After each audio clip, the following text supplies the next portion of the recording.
tadi setelah Uyo kemudian Wonosari. Nah, cirinya adalah di bagian bawah ini ya adalah batu gamping ya. Dan tadi diuji itu HCl dia percikannya keras. Nah, kemudian untuk ini sudah. Jadi di sini adalah termasuk Wonosari Basin atau cekungan Wonosari. Dan mengapa demikian? Karena ya karena yang di dekat dengan pengangkatan dia bisa tinggi, karena ini kemudian di tengah. Nah, makanya di daerah sini di Gunung Kidul itu kadang ya ada tempat-tempat tertentu yang bisa terjadi banjir pada waktu musim penghujan. Nah, di sini juga dengan drainase yang sebenarnya buruk, drainase buruk, tapi kan belum ditulis. Oke, dan kemudian dari pengamatan kita ya kita tulis ada retakan-retakan yang retakan itu bisa dalam karena memang dengan adanya mineral-mineral yang sering and swelling.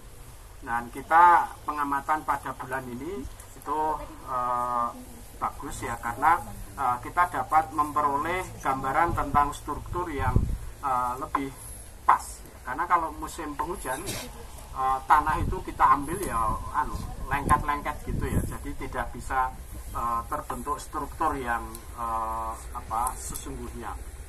Nah, di permukaan tadi saya katakan strukturnya adalah bunga kol atau cauliflower di permukaan itu. Nah, setelah itu di bawahnya adalah gumpal menyudut, itu adalah angular blocky. Ya, kemudian di sini juga angular blocky. Nah, kemudian di bawah ini adalah struktur baji yang tadi saya katakan bahasa ininya kapak. Kalau kapak mungkin Anda ngerti kapak. Jadi kapak itu kan bentuknya atasnya lebar kemudian bawahnya tajam begitu. Nah, mengapa demikian? Karena dari retakan-retakan ini struktur bunga kol yang pada saat musim kemarau ini belum begitu panjang ya. Dengan semakin panjang nanti biasanya Agustus, September, Oktober itu retakannya itu akan lebar. Maka struktur bunga kol itu kemudian dia akan masuk ke dalam dan setelah masuk ke dalam ya kemudian dia berada di lingkungan di sini ya, ada yang sampai di sini, ada yang sampai di sini kalau menerus gitu ya. Nah, lantas kemudian jika musim penghujan datang maka dia akan cracknya itu akan menutup lagi ya, karena swell. Nah, maka kemudian terjadilah karena dia ke sana ya kan nggak mungkin ya, maka kemudian dia akan ke sana gitu. Jadi desakannya itu akan ke atas. Nah, maka kemudian di permukaan itu akan terbentuk permukaan yang tidak rata pada saat musim penghujan, yaitu yang dinamakan dengan gilgay. Itu dari bahasa aborigin yang namanya permukaan yang tidak rata begitu. Nah, kemudian dari sisi analisis teksturnya, teksturnya belum ya? Teksturnya belum. Tekstur karena tanahnya itu dalam kondisi kering. Ya. Anda membuat pastanya itu belum sempurna, sehingga seperti terasa ada pasirnya gitu ya. Jadi ini belum bisa sebagai patokan. Kalau di sini ya paling tidak itu silty clay itu paling tidak.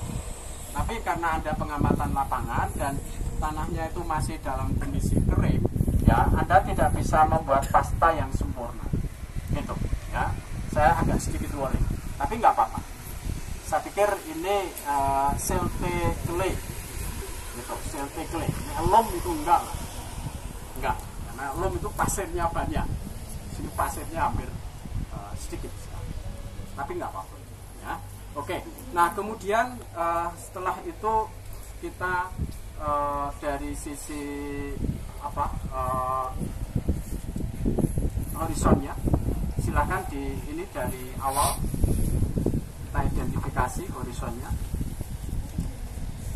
atau sifat tanahnya, ya, sifat tanahnya. Ini bidang kilir atau pet berbentuk belji. Ketemu akhirnya. Ketemu. Ya udah, itu jenis tanahnya apa? Vertikal. Oke, vertikal. Kemudian nanti diklasifikasi sampai ini di ini ya. Yes. Kemudian yang klasifikasi tanah nasional.